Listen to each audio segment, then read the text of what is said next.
Bienvenidos a Conan Exiles. Hoy vamos a hacer la segunda parte de Primado Negativo. Vamos a visitar a un gigante del norte. Vamos a ver unas tablillas tipo como One Piece, las piedras que nos dicen toda la historia del pasado y los Rock Poneglyph, ¿de acuerdo? Pues más o menos lo mismo, pero nos explica la historia de Lemuria en este juego. Y antes de eso os voy a enseñar esto nuevo que han hecho en el juego este, que es súper perturbador. Mirad esto, mirad esto. Tenemos aquí la piedra de sacrificio. Podemos sacrificar a esta persona. La vamos a sacrificar para obtener su sangre, ¿de acuerdo? Con su sangre podremos usar pues todas estas cosas que hay por aquí que ahora vamos a ver. Lo voy a intentar ser muy rápido porque es súper perturbador.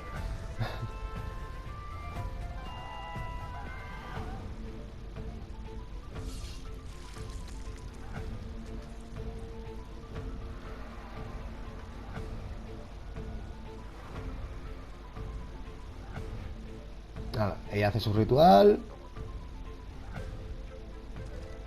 Y ahora cogemos la sangre. Y ya tenemos la sangre en un pote. Ahora sacrificamos a este. Pero en vez de matarlo, vamos a quitarle el alma. Absorber el alma. Veréis la diferencia, o sea, aquí ya veréis. Qué miedo. Mal rollo, la verdad.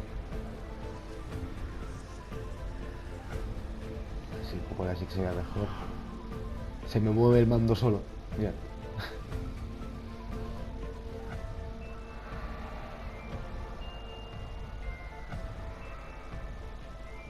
Ahí ya le hemos quitado el alma, hemos hecho el ritual. Y mira, el alma es como verde, ¿veis? El verde, la botella en verde.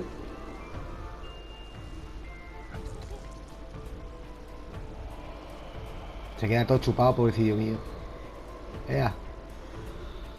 Todo chupado. Y ya tenemos su alma, que viene a ser esto verde.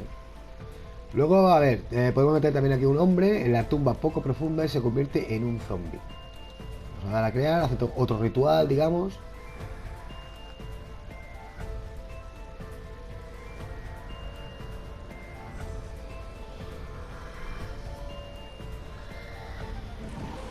Y sale un zombie. Aquí tenemos a otro, nos va a seguir, va a luchar con nosotros, por nosotros. O lo podemos poner en la casa, lo que sea.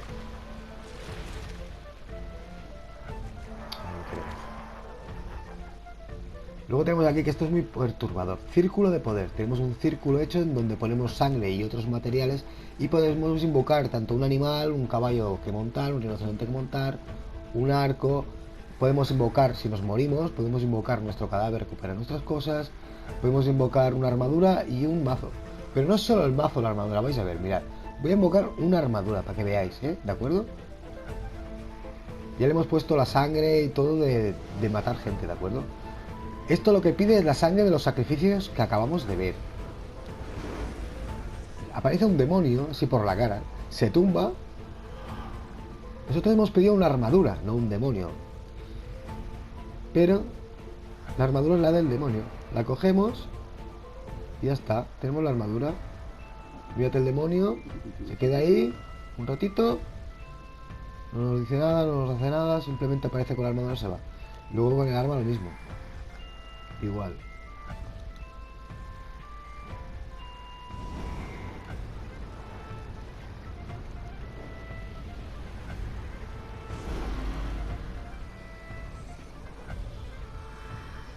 Sale otro tipo de demonio diferente, con unos cuernos tipo más de cabra. Y lo mismo, se tumba con el bastón. Ni siquiera nos lo da, fijaos, ni siquiera te lo da. Él se tumba y tú pues lo coges. Y ya está. Luego tenemos aquí, estos son teleportes, ¿de acuerdo? Simplemente pues ponemos sangre, azufre, lo encendemos y podemos poner varios y teleportarnos, ¿no? De un sitio a otro.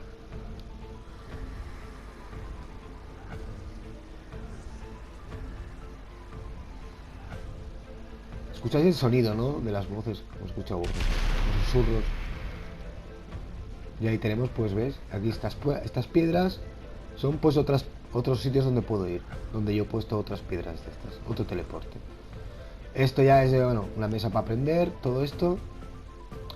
Y a ver, esto ya no es nuevo, pero lo quiero enseñar, ¿de acuerdo? Le metemos comida al seguidor, le damos y da vueltas sin parar durante horas. En la película de Conan representa que desde niño se tira hasta que es adulto así. ¿De acuerdo? Yo no digo nada. Si fuera un poco más rápido, yo creo que se podría hacer electricidad o si hubiera muchas ruedas de alguna manera con engranajes. Perturbador. En principio esto es para bajarle la moral al enemigo y convertirlo en tu esclavo. Representa eso. Tenemos que sacrificar a 500 personas. Ni una más, ni una menos. Y podemos ser un dios como este.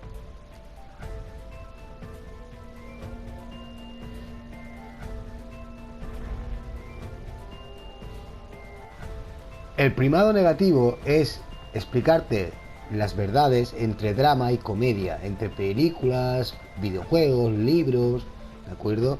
Es que te dicen las cosas en la cara, pero no te das cuenta porque te lo dicen en un momento dado, que no viene a cuento, en fin. Que es muy complejo, ¿de acuerdo? Entonces en tu mente se queda esa información que tú has visto o has visto en videojuegos, has jugado, lo que sea. Lo has visto tantas veces que luego si te lo encuentras en la vida real o alguien te explica algo similar, tú casi que te enfadas y todo. ¿Entiendes? No te lo crees. Ah, esas son tonterías, chorradas de videojuegos. O te meten simbología que tú no entiendes. Algo simple que no entiendes, pues significa muchas cosas, los símbolos.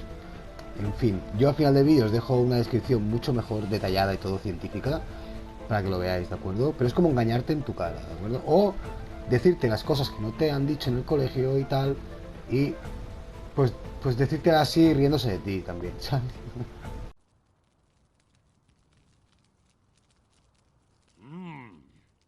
By the gods of ice and snow, a new dream approaches.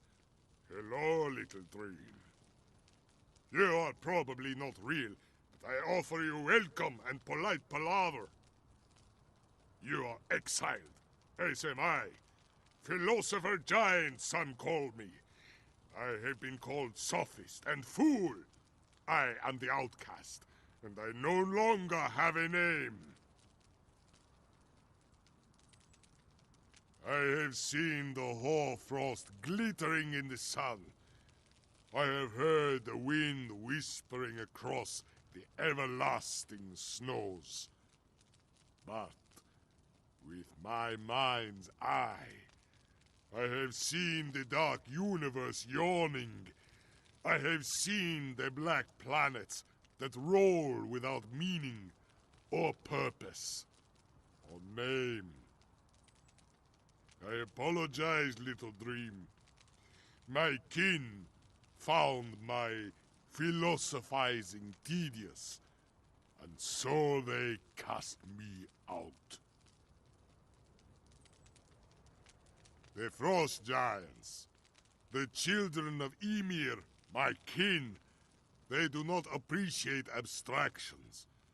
No one detested my musings so much as our leader, Hrungnir of the Frost. Hrungnir was a creature of instinct. He only existed in the immediate present. Battle and blood, and the steam rising off a slain enemy. These were all he valued. Hrungnir commanded that I cease spouting my philosophies, cease even to think them. I could not. Hrungnir stripped me of my name. He beat my skull until the fragmented bones avalanched over my eyes. When I awoke, I was banished. In banishment, I remain. I do not believe the exiled lands are real. Do you laugh? Do you think this statement mad? Let us discuss. I submit to you this first point. This place does not quite make sense. It nearly makes sense, but there are strange inconsistencies. At first, I thought the exiled lands were purgatory. Hrungnir, I thought, must have killed me. But then, I revised my position. The exiled lands are a dream. Everything is figment. We are puppets to the bidding of vast, formless things from beyond. Do you not believe me? Let me ask you. Have you dreamed in this place? I have not. You cannot dream within a dream. Now, little dream, I offer this disturbing observation. You are not real. I do not jest. Think back, little dream. Do you have any clear memories of a time before this place? Can you form a single recollection from childhood? Were you ever even a child? Or did you take form whole cloth when the exiled lands blinked into existence? Nothing is real. There is only empty, frigid space, and you are but thought. You are not alone. You are not less than them. You can be free. You do not have to believe their lies. I have left these stones for you, my lost and misguided children. I have subverted their sorceries, so that only slaves of the bracelet can hear my message. I am the mother of your race. I am Secret Bearer, God Killer, Witch Queen. I will guide you. I will teach you, and when the time is right, I will free you.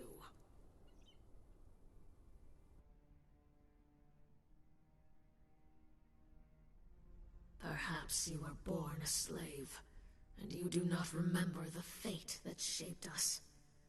We were a people of the sea, voyagers and traders. Our islands were warm and prosperous, and we spent our days fishing and sailing. I was an apprentice to the cult of Dagon. But then came the great cataclysm. The world shook, and our islands exploded in fire and chaos. Then, slowly, they began to sink beneath the waves. The dark water came, lapping, unstoppable, inevitable. The ocean, once our ally, now claimed all that we were with an insatiable hunger. We gathered what boats and wreckage we could, and we fled into the west. To know the past, child, is to avoid the same mistakes in the future. When we fled from our sinking islands, we made landfall on the eastern coast of this continent. There were a people there, with whom we had traded from time to time. As we made landfall on their coastline, they took it as an act of aggression. Half drowned, numbed by the loss of our homes, the wicked Kari took full advantage of our plight. We were rounded up, chained, and put to work. That was the first time that our people became slaves. As masters, the Kari were relentless. For you, child, I do not need to detail the brutality of existence under the Kari. You live a similar fate today, under the yoke of your masters. Needless to say, there were those of us who were versed in lore that was alien to the Kari. Our island civilization was far more advanced than theirs. If the war had been a fair one, we would have shattered them with our powers.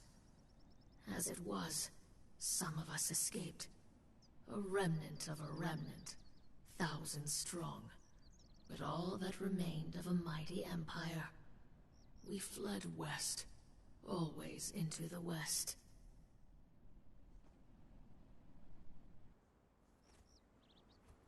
The trials of the journey were long, and our people grew weary. We came to the shores of an inland sea, and built boats and rafts to cross it. There were islands there, at least 2 of which had been inhabited before our coming. Some of our people chose to stay, hoping to recreate the seafaring life that we had enjoyed before the cataclysm. But the water had betrayed us once, so many of us continued westward. A remnant of a remnant of a remnant. And so we came at last to this kingdom. It was a fertile land, rolling grasslands and temperate hills that gave way in the far south to the dryness of a desert. In the north were mountains, but not the snow-covered mountains that we had seen on our journey. Just jagged rocky peaks, and a swamp, thick and brooding, that lay over the eastern part of the region like a shadow. But it was clear that this land was inhabited. Carved blocks of mighty stone covered the landscape, and a crystal-clear lake in the north was dammed and siphoned along a great aqueduct. And the city, such engineering was beyond humankind. I saw the great monuments, the statues brooding over the river, and the towers that flamed unnaturally across the landscape. And I confess, I felt fear.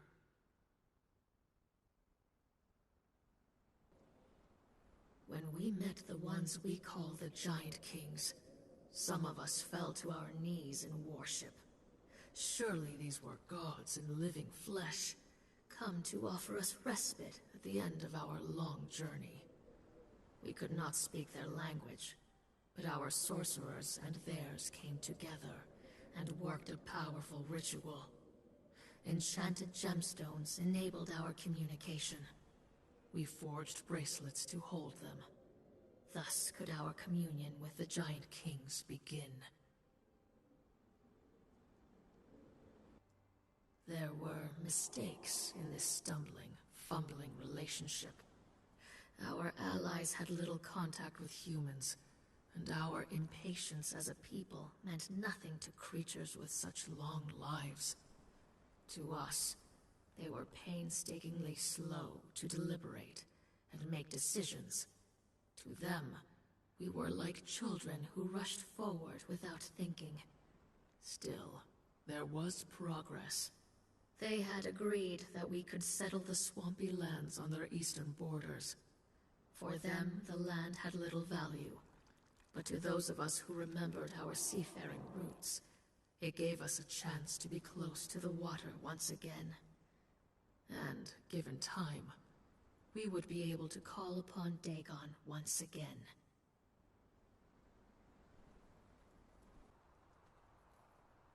In the beginning, our friendship with the Giant Kings bore great fruit.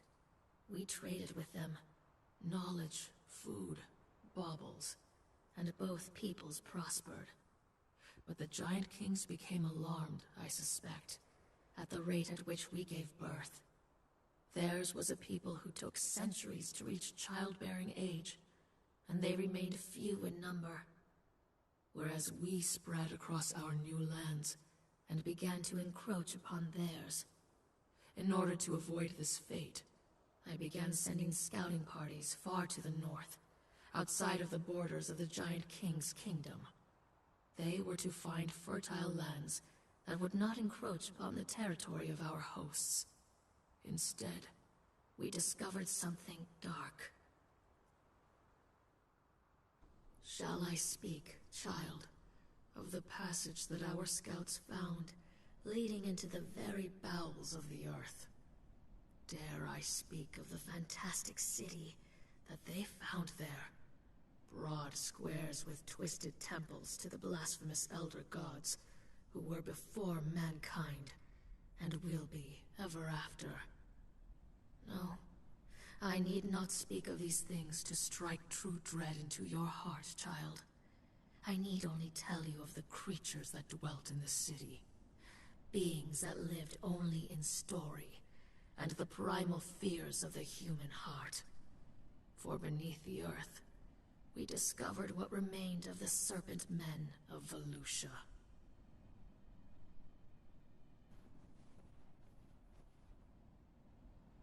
We confronted the Giant Kings and the Triumvirate with their darkest secret, and they did not deny it. How could we trust them, allied as they were with the ancient enemies of mankind? I gave them an ultimatum.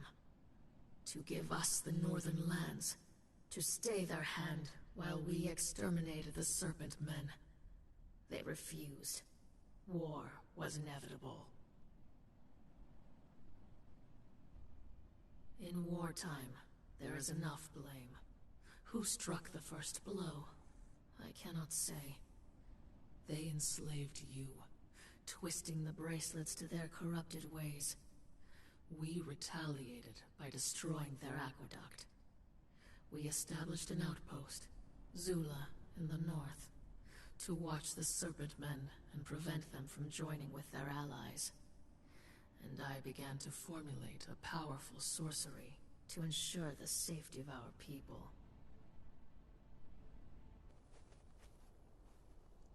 The war continues, child. I cannot say when it will end. You may not remember us. You may not have been born among us. But I urge you to join us. Resist. Sabotage the Giant Kings and their works. We are coming for you.